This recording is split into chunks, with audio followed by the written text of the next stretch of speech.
The morning light over Anchorage was thin and gray, the kind that doesn't so much rise as seep through the clouds. At the gate for Flight 482, passengers shuffled in with the tired rhythm of early travel, rolling suitcases, half-zipped jackets, eyes glued to phones or lost in thought. Among them was a woman in her late 50s, maybe early 60s, though it was hard to tell. Her face carried the kind of quiet weariness that doesn't come from a single sleepless night, but from years of carrying something heavy inside. She wore faded jeans, scuffed boots, and a navy fleece that had seen better days. Slung over her shoulder was a small duffel bag, the kind you'd use for a weekend trip, not a cross-state flight. Nothing about her stood out. Not her clothes, not her posture, not even the way she handed her boarding pass to the agent with a murmured, "Thank you." She was, to everyone around her, just another passenger. She found her seat, on 127, window side, and settled in without fuss. The man in the aisle seat gave a polite nod before returning to his crossword. The woman across the row adjusted her headphones and closed her eyes. No one asked her name. No one wondered where she was going or why. She kept to herself, hands resting on her lap, gaze fixed on the tarmac as ground crew moved with practiced efficiency below. When the flight attendant came by with a safety demonstration, she listened like everyone else. But there was a stillness in her that felt different.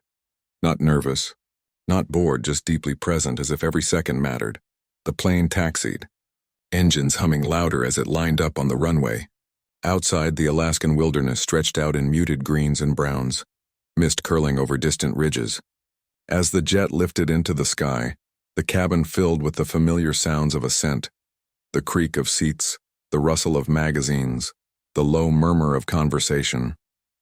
But then, barely audible beneath it all, came a new sound, a tapping, steady, precise. Not the restless drumming of someone killing time, but something deliberate, almost musical in its rhythm. It started softly. 3 quick taps, a pause, 2 more. Another pause, then a single tap held just a fraction longer. Most passengers didn't notice. The man with the crossword was stuck on 14 across. A child 2 rows back giggled at a cartoon on a tablet. But 3 rows behind seat 127, an older man in a flannel shirt froze mid-sip of his coffee. His hands trembled slightly. He'd heard that pattern before. Not in a movie, not in a game, but decades ago, in a cramped radio shack at an Air Force base in Alaska during the tense final years of the Cold War. It was Morse code, and what it spelled chilled him. VE71. Viper Echo 7. He turned slowly in his seat, eyes scanning the cabin until they landed on the woman in 127. She hadn't moved. Her hands were still in her lap. But her right index finger, resting against her thigh, tapped again, once, twice, 3 times. The rhythm was unmistakable. He knew that call sign. Everyone who'd served in that era knew it. It belonged to a pilot who'd vanished during a classified reconnaissance mission over the Bering Strait in 1987. Officially, the aircraft had gone down in a storm. Unofficially, whispers said she'd been shot down, captured, never seen again. Her name had been scrubbed from public records, her file sealed so tightly it might as well have been buried. Now, nearly 40 years later, that same signal was echoing through the cabin of a commercial airliner. Up front, the flight attendants moved through their routine, offering drinks, checking seatbelts. The woman in 127 declined coffee with a quiet shake of her head. When the plane leveled off at cruising altitude, most passengers relaxed. Some dozed, others watched movies, a few chatted softly. But she remained alert, eyes scanning the cabin not with suspicion, but with the quiet vigilance of someone who'd learned long ago that safety was never guaranteed. Every so often her finger would tap again, just a few characters, then stop.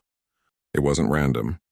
It was a message being sent piece by piece into the air, unseen by anyone on board. That signal had already found its way beyond the fuselage. Modern aircraft carry emergency transponders that broadcast location and status. But this woman had done something few civilians even knew was possible.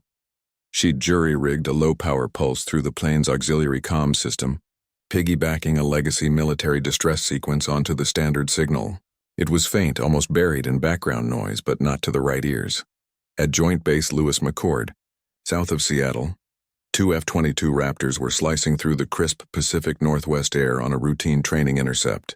Inside the lead jet, the pilot monitored radar returns, running through simulated scenarios with his wingman. Then through the encrypted tactical channel a blip flickered, an anomaly. Not a standard civilian squawk, not a military IFF code, but something in between, a ghost signal, repeating a sequence that hadn't been used in decades. The pilot, a major with 2 tours overseas and a grandfather who'd flown F-4s over Vietnam, felt his pulse quicken. He recognized it instantly. Viper Echo 7. His grandfather had mentioned that call sign once late at night, voice low over a glass of whiskey. She never came back. But if she ever did, they'd know. Back on the airliner, the woman in 127 finally leaned forward and pressed the call button. A flight attendant approached with a practiced smile. "Everything okay?" she asked. The woman nodded, then spoke for the first time since boarding. Her voice calm, steady with the faintest trace of an accent that didn't quite belong to any one place. "I need to speak with the captain," she said. Not a request. A statement. The attendant hesitated, glancing toward the cockpit. Protocol said only emergencies warranted captain contact, but something in the woman's eyes made her nod. One moment. Minutes later, the captain, a veteran pilot with 25 years in the sky, stepped into the cabin. He'd been told a passenger needed to speak with him urgently. He expected a medical issue, maybe a family emergency. What he got was silence, then a small laminated card pressed into his hand. It bore no name, only a faded Department of Defense seal and a string of numbers and letters that meant nothing to him, but everything to someone who knew where to look. "Input this into your secure comms," she said quietly. "Request immediate military escort. Do not delay," the captain frowned. "Ma'am, I can't just—" "Please," she interrupted, her voice dropping lower. "They're watching. If I land without cover, I won't make it off the tarmac." He studied her face, the lines around her eyes, the set of her jaw, the way she held herself like someone used to giving orders, not taking them. This wasn't panic. This was certainty. He nodded once, turned, and walked back to the cockpit. Within minutes, he was on a secure line with air traffic control relaying the code. On the other end, a voice went silent for a full 10 seconds before responding. "Stand by. Do not acknowledge further. Maintain current heading." High above, the 2 F-22s received new orders.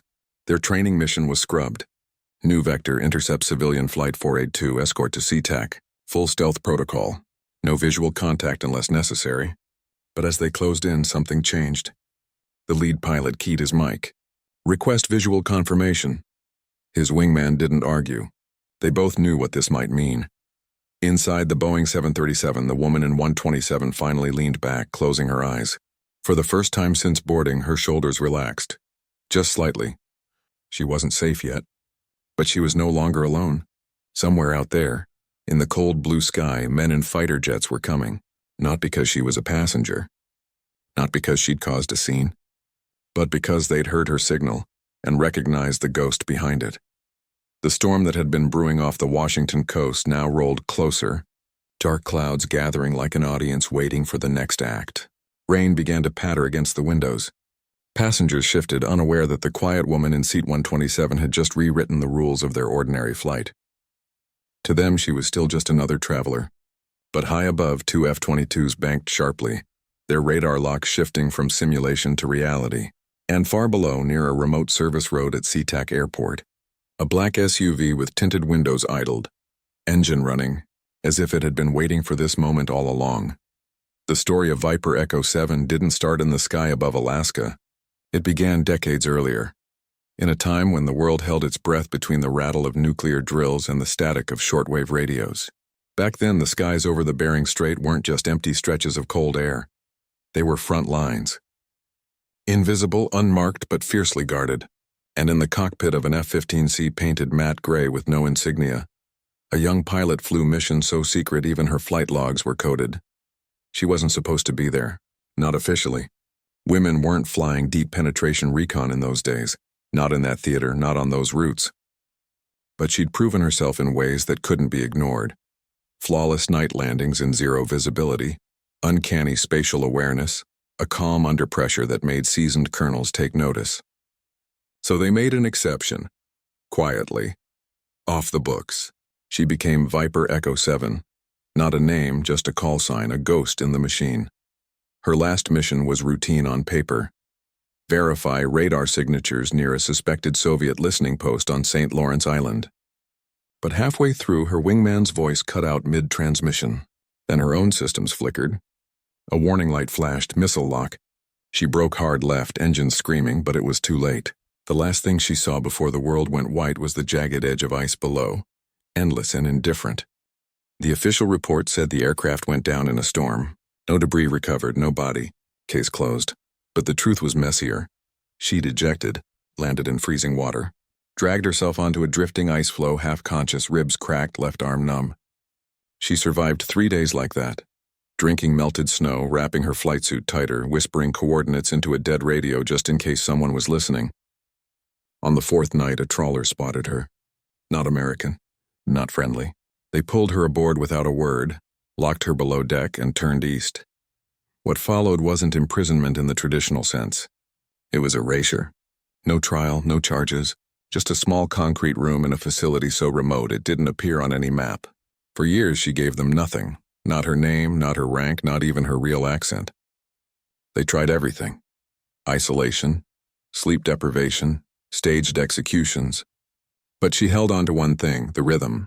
The tap-tap, pause-tap that had been drilled into every pilot during survival training. Morse code. Her lifeline.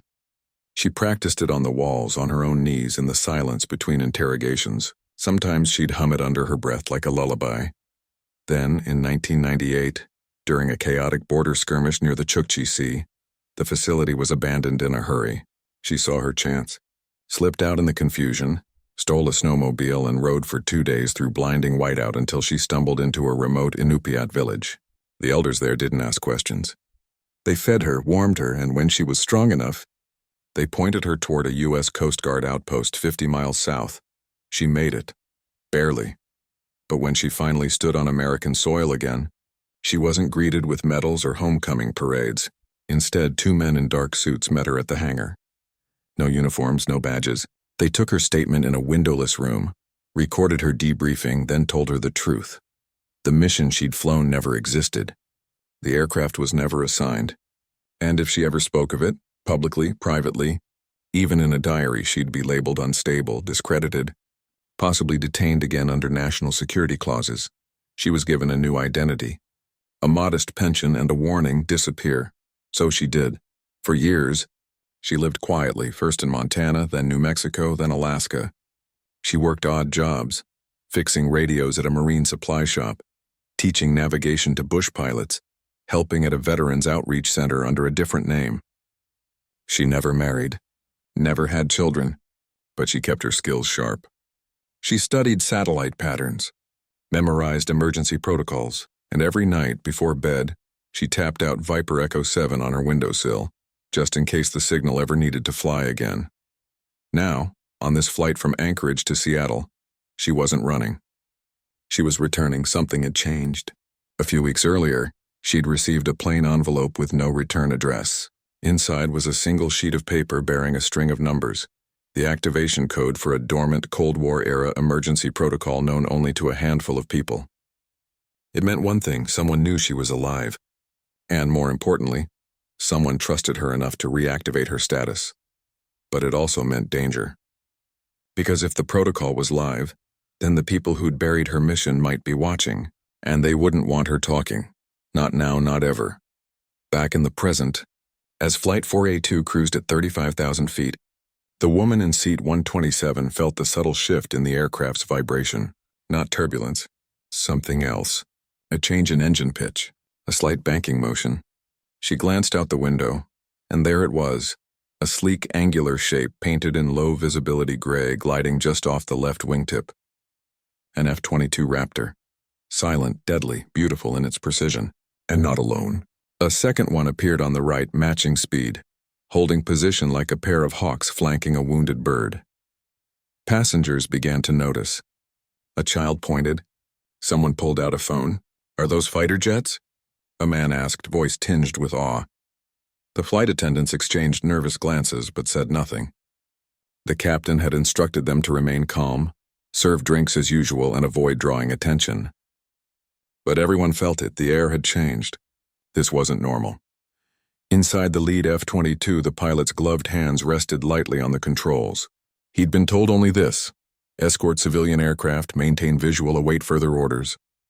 But when he'd seen the woman in the window, her posture, the way she looked directly at him without flinching, he knew. This wasn't just any passenger. This was her, the one his grandfather had spoken of in hushed tones, the pilot who'd vanished into the ice and silence and never came back. His wingman's voice crackled in his headset. "You seeing this?" "I see her," he replied, voice steady. "What do we do?" "We guard her. All the way down." Below, in the cabin, the retired radio operator from 3 rows back finally worked up the courage to approach. He stopped beside her seat, hands trembling slightly. "Ma'am," he said softly, I served at Eielson in '85. I heard your signal." "Is it really you?" She looked up at him, really looked, and for the first time her eyes softened, not with sadness but with recognition, with kinship. "It's me," she said quietly. "And I'm going home." He nodded, tears welling. He didn't ask for proof. He didn't need it. Some truths don't require evidence, they resonate in the bones. Meanwhile, air traffic control in Seattle was in quiet chaos. NORAD had taken over coordination. All non-essential flights within 50 miles of SeaTac were rerouted. Emergency services were placed on standby, but not for a crash. For a security extraction. The black SUV near the airport's remote taxiway wasn't there by accident. It belonged to a private security firm with deep ties to defense intelligence. They'd been tracking her for days, waiting for her to surface. Now that she had, they intended to make sure she never spoke again. But they hadn't counted on the Raptors. As the airliner began its descent into Seattle's drizzle, the F-22s didn't peel away. They stayed locked in formation, wings level, engines humming a low protective growl. Ground radar showed them as friendly, but their presence sent a clear message. This aircraft is under military safeguard. Do not interfere. Inside the cabin, the woman gathered her duffel bag. She didn't pack anything. She didn't need to. Everything important was already inside her. The memories, the codes, the unbroken thread of loyalty that had kept her alive all these years. She stood as the seatbelt sign chimed off, moving with the quiet dignity of someone who'd faced death more times than most people face traffic jams. As she walked toward the front, passengers instinctively made way. Not because they knew who she was, but because they felt it. There was a gravity to her presence, a stillness that commanded respect without demanding it. The flight attendant stepped aside. The captain opened the cockpit door and gave a small, solemn nod. Outside, rain fell in soft sheets over SeaTac. The black SUV idled near Gate 47, windshield wipers swaying like metronomes. 2 figures sat inside watching the terminal doors. They didn't know about the F-22s. They didn't know about the reactivated protocol. All they knew was their orders. Intercept passenger 127 before she reaches customs. But as the jet taxied to a stop, something unexpected happened. The 2 F-22s didn't return to base. Instead, they executed a slow, deliberate flyby, low enough for the passengers to see, slow enough for the moment to sink in. And as they passed the cabin windows, both pilots raised their right hands in a crisp, unwavering salute. Not to the airline, not to the airport. To her, through the rain-streaked glass, she saw it. And without hesitation, she returned the salute, same angle, same discipline, same silent understanding that passed between warriors across decades in silence. In that instant, the mystery of passenger 127 was no longer a question. It was an answer. And though no one on the ground knew her name, everyone who saw that salute knew one thing for certain: this woman had earned it. The black SUV's engine revved, but then stalled. A uniformed officer appeared at the driver's window, flashlight in hand. "This area is restricted," he said firmly. "Move along." The SUV hesitated, then pulled away, tires hissing on wet asphalt. Inside the terminal, 2 men in dark suits, real ones this time, with credentials and quiet authority, waited just beyond the jet bridge. No badges visible, no words spoken. Just a nod as she stepped off the plane. She didn't look back. But somewhere above, the F-22s banked east, their afterburners flaring once before vanishing into the clouds, carrying with them the echo of a signal that had traveled 40 years through ice, silence and sky to finally be heard. The moment she stepped off the jet bridge, the world seemed to hold its breath. Rain misted the tarmac, soft and steady, blurring the runway lights into golden halos. The terminal behind her buzzed with the usual chaos, rolling suitcases, chattering families, the distant hum of intercom announcements, but none of it touched her. She walked with quiet purpose, duffel bag slung over one shoulder, eyes fixed ahead. The two men in dark suits fell into step beside her. Not too close, not too far, like shadows that knew their place. No words were exchanged. None were needed. They'd been waiting for this moment longer than she had. Inside the secure corridor, a narrow service hallway most passengers never saw, fluorescent lights flickered overhead. The air smelled of damp concrete and jet fuel. At the end of the hall stood a steel door with no label, only a keypad. One of the men tapped in a code. The lock clicked. Beyond it, a black SUV idled, engine running, heat shimmering off the hood in the cool air. This wasn't the same vehicle that had been lurking near the taxiway. This one belonged to people who answered to a different kind of authority. Quiet, patient, and deeply loyal to those the system had once abandoned. She climbed into the back without hesitation. The door closed with a solid thud, sealing her inside a world far removed from commercial flights and boarding passes. As the SUV pulled away from the airport, merging onto the wet highway, she finally let herself exhale. Not in relief. Relief was a luxury she hadn't allowed herself in decades, but in acknowledgement. She'd made it. Not just to Seattle, not just off the plane, but back into the fold of those who still remembered what she'd done and why it mattered. Meanwhile, inside the terminal, confusion rippled through the airline staff. Flight 482 had landed without incident, yet passenger 127 had vanished before baggage claim. No customs check, no security screening, just gone. The captain, still in his uniform, stood near the gate, fielding calls from corporate headquarters. "I can't tell you more," he kept saying. "National security override. That's all I know." He sounded calm, but his hands were clenched. He'd seen the salute. He'd felt the weight of it. And he knew, deep down, that he'd just witnessed something history would one day try to explain, but never fully understand. Back in the sky, the two F-22 pilots were debriefing over secure comms as they returned to base. Their mission was technically complete, but neither felt like celebrating. "You think she's safe now?" the wingman asked. "Safer than she's been in 30 years, came the reply. "But safe? That word doesn't apply to people like her." There was silence for a moment, just the rush of wind over the canopy. Then, "My granddad used to say Viper Echo 7 was the best pilot he ever flew with. Said she could read the sky like it was written in her bones." "Guess some ghosts don't stay buried," the lead pilot said softly.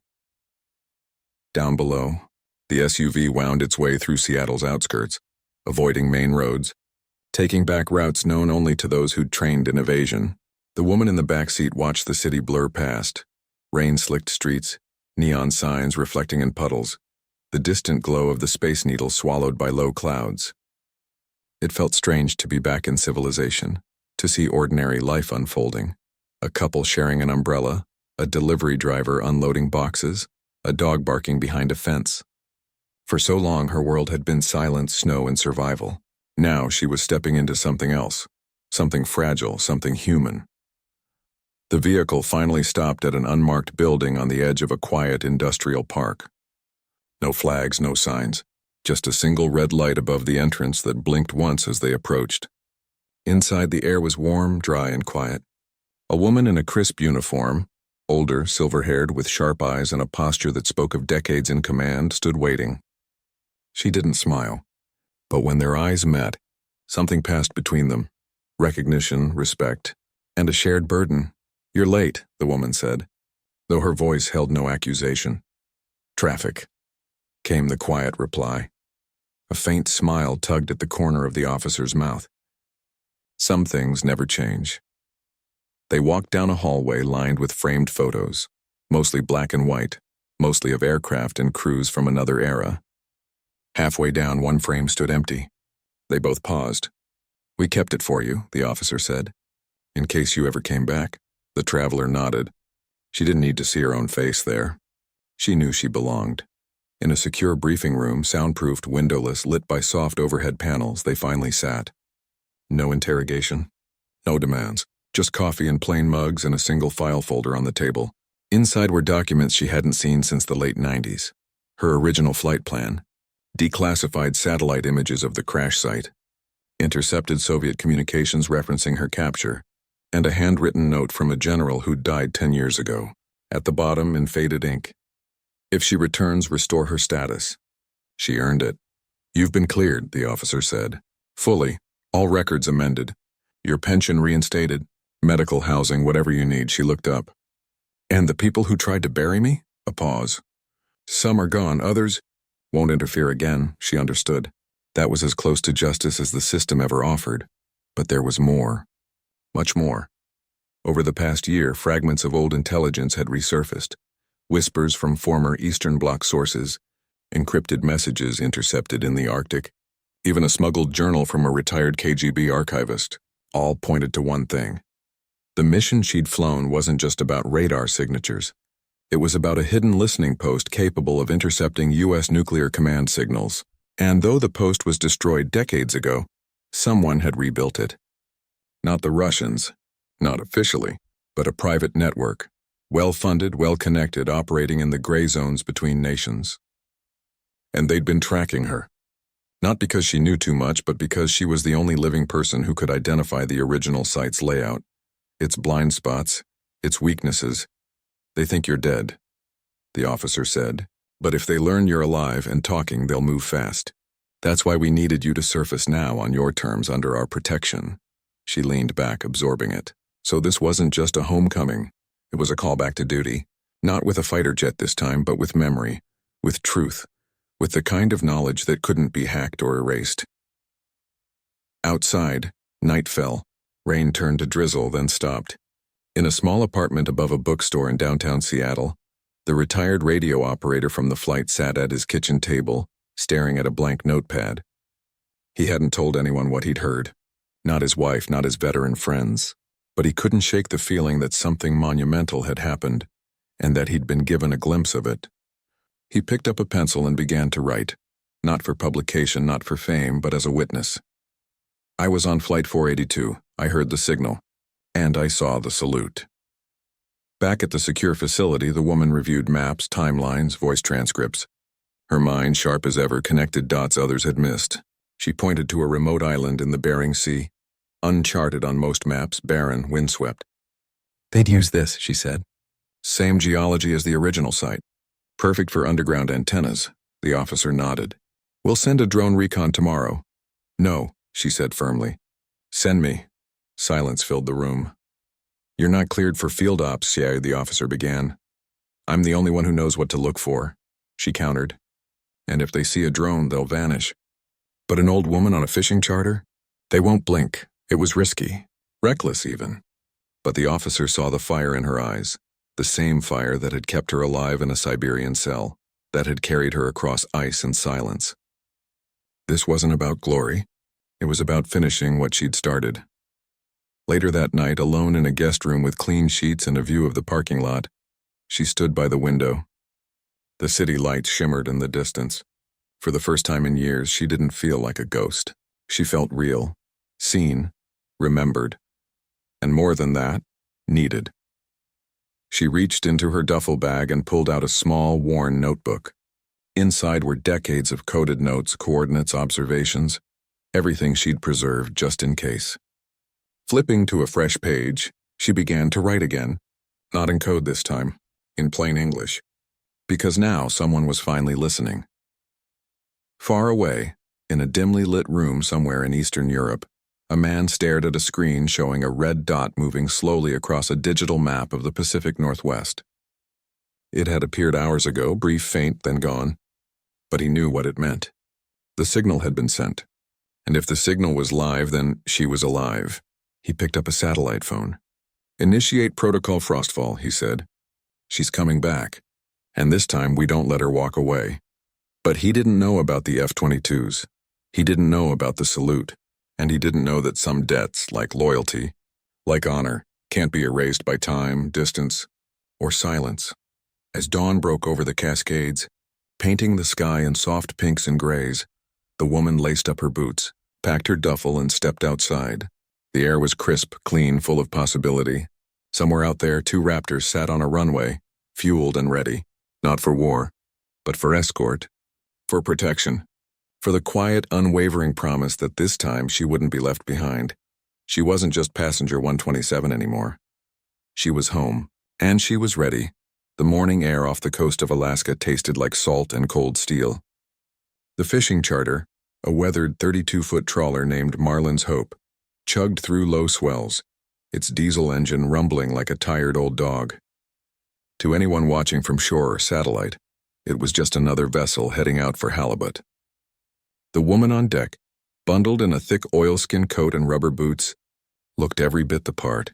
Gray hair tucked under a knit cap, hands tucked in her pockets, eyes scanning the horizon like she'd done it 1,000 times before. No one would guess she was carrying a satellite tracker sewn into her coat lining, or that the duffel bag at her feet held more than spare socks and a thermos. She'd insisted on going alone. No backup team, no armed escort. They'll spot drones, she'd told them back in Seattle. They'll jam signals. But an old woman on a fishing boat? That's just noise, and she was right. The island they were approaching, barely a speck on most maps, had no port, no runway, no reason for military interest. Just jagged rocks, wind-scoured cliffs, and silence. Perfect for hiding something the world wasn't supposed to know about.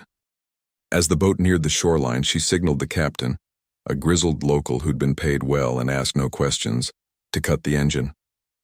He dropped anchor in a sheltered cove, then retreated below deck, giving her space. She didn't need to tell him why. Men like him understood silence. They lived by it. Alone on deck, she pulled a small pair of binoculars from her coat. Through the lenses, the island looked empty. No movement, no lights, no antennas. But she knew better. The original Soviet post had been buried deep, tunnels carved into the bedrock, shielded by layers of permafrost and rock. If someone had rebuilt it, they'd use the same blueprint. She scanned the eastern ridge, where the original entrance had been disguised as a collapsed sea cave. Nothing obvious. But then a flicker, a heat shimmer barely visible near a cluster of boulders. Not natural, too regular, too warm. She noted the coordinates in her head, then snapped a few photos with a rugged, non-networked camera. Nothing flashy. Just enough to confirm what she already knew. Back in Seattle, the officer who'd greeted her watched the live feed from the hidden tracker. Her heart beat faster as the dots stopped moving. "She's on site," she murmured to the analyst beside her. "Get the drone ready. Quiet mode. No emissions until she's clear." But before they could launch, an alert flashed on the screen. A second vessel, unregistered, fast-moving, was closing in on the island from the northwest. Not a Coast Guard cutter, not a research ship. Something leaner, darker, built for speed and silence. "They found her," the analyst said, voice tight. High above, 2 F-22s sliced through the overcast sky. Their radar switched to passive mode. They weren't supposed to be here. Officially, this was still a civilian operation. But when the alert came through, possible hostile intercept, Viper Echo 7 at risk, orders changed in seconds. No questions, no delays. Just throttle forward and protect. Inside the lead cockpit, the pilot's jaw tightened. He'd promised himself he wouldn't let history repeat. Not this time. "Wingman, stay high. I'll go low and visual. If that boat so much as turns her lights on her, we light them up." "Copy that," came the reply. "But remember, no weapons unless fired upon. We're guests in international waters." "Understood." On the island, the woman had already stowed her gear and signaled the captain to restart the engine. She moved with calm urgency, not panic. "Panic got you killed. Calm got you home." As the trawler turned toward open water, she saw it. The dark hull of the approaching vessel cutting through the waves like a shark. No flag, no name. Just smooth, aggressive lines and a deck that looked too clean for fishing. She didn't wait. From her duffel, she pulled a small cylindrical device no bigger than a flashlight and twisted the base. A soft beep confirmed activation. She tossed it overboard. It sank quickly, vanishing beneath the waves. 30 seconds later, a low-frequency pulse rippled through the water, harmless to marine life but loud as a siren to any military sonar net. It was an old Cold War trick, a ghost ping designed to mimic a submarine distress call. Enough to trigger automatic alerts across NATO monitoring stations. Within minutes, radio chatter exploded across emergency channels. Russian patrol ships, Canadian Coast Guard, U.S. Navy destroyers, all suddenly aware of anomalous activity near a disputed maritime zone. The dark vessel slowed. Then, after a tense pause, it turned sharply and fled. She exhaled. Not victory. Just breathing room, but the real test was still ahead. Back in Seattle, the evidence was overwhelming. Her photos, combined with thermal overlays from the stealth drone, revealed a network of underground structures, reinforced, shielded, humming with active electronics. Worse, signal analysis showed it was transmitting data, not to Moscow but to a private server farm in the Baltics, linked to a shell corporation with ties to defense contractors on 3 continents. This wasn't state-sponsored espionage.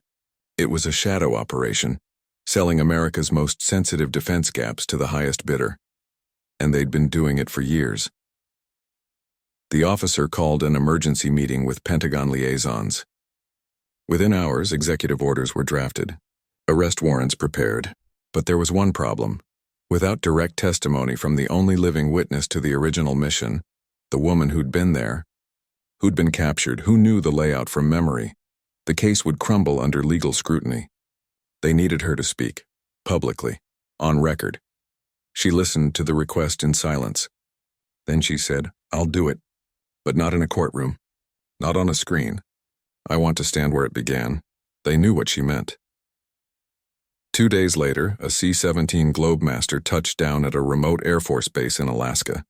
Waiting on the tarmac were 2 F-22s, gleaming under the pale Arctic sun, and standing beside them in full flight suit, though she hadn't worn one in nearly 40 years, was the woman once known as Viper Echo 7. She wasn't flying. Not this time, but she was leading. As the transport taxied to a stop, she walked toward the Raptors. The pilots climbed down, removed their helmets, and stood at attention. Not because protocol demanded it, but because respect did. Then something unexpected happened.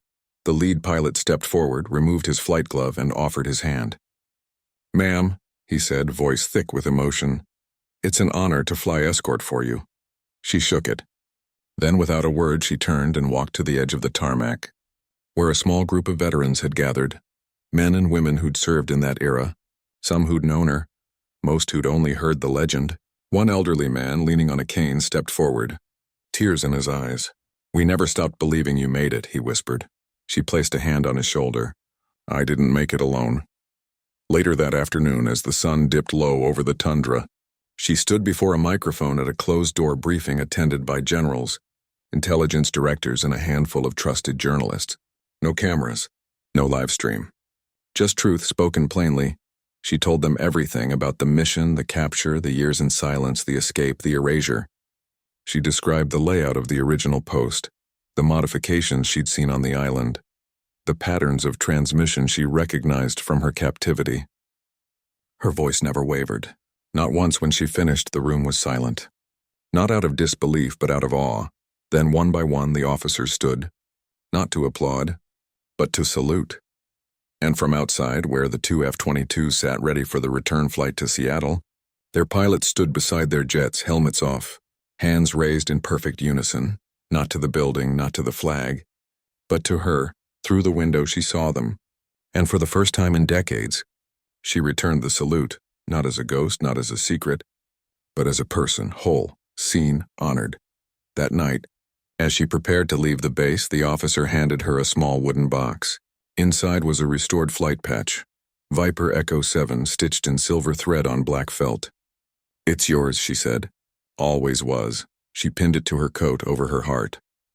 The next morning, as her transport lifted off, the 2 F-22s joined formation. Not because orders said so, but because they chose to. They flew with her all the way back to Seattle, wings steady, engines humming a quiet song of loyalty.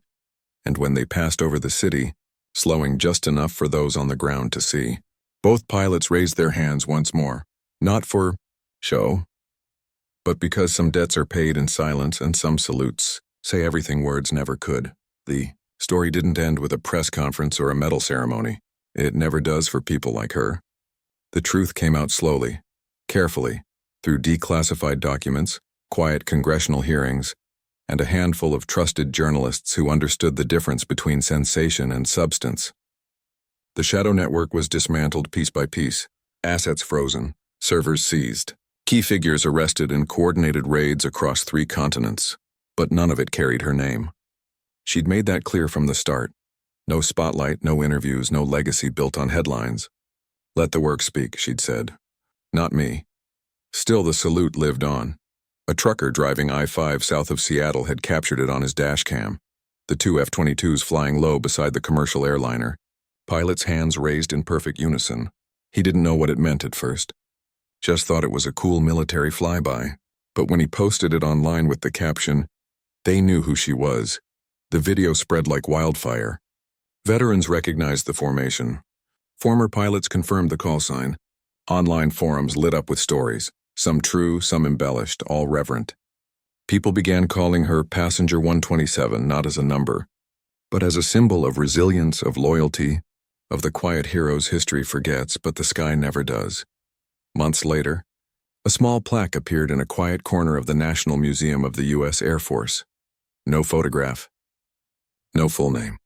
Just a call sign etched in bronze, Viper Echo 7. And beneath it 3 words. Faithful beyond recall. Visitors often paused there, not knowing the full story but feeling its weight all the same. She never saw the plaque. She never wanted to. Instead, she returned to the place that had always felt closest to peace, a modest house on the edge of the New Mexico desert, where the sky stretched wide and the silence wasn't empty, but full. She fixed up the porch, planted sagebrush in the yard, and spent evenings watching the stars wheel overhead. Sometimes she'd sit with a cup of tea and tap out old codes on the arm of her chair, not out of habit but out of gratitude. The rhythm had saved her once. Now it reminded her she was free. But she wasn't forgotten. Every year on the anniversary of that flight from Anchorage, 2 F-22s would appear in the sky above her home. No fanfare, no announcement. Just a slow, silent pass, wings level, engines quiet before vanishing into the blue. Neighbors would stop what they were doing, look up and whisper, "They're here again." No one asked why. They just knew it mattered. One autumn morning, a package arrived at her door. No return address. Inside was a simple wooden frame holding a photograph. The dashcam image of the salute, printed in soft tones with a note tucked behind it. "Thank you for coming home." She hung it in the hallway not as a trophy, but as a reminder that she hadn't walked alone. Back in Washington, the file on Viper Echo 7 was finally closed, not with a stamp of termination, but with a quiet notation, "Mission complete. Honor restored." The general who signed it had served with her squadron decades ago. He didn't say much when he handed the file to his aide. Just make sure they remember her the right way. And they did.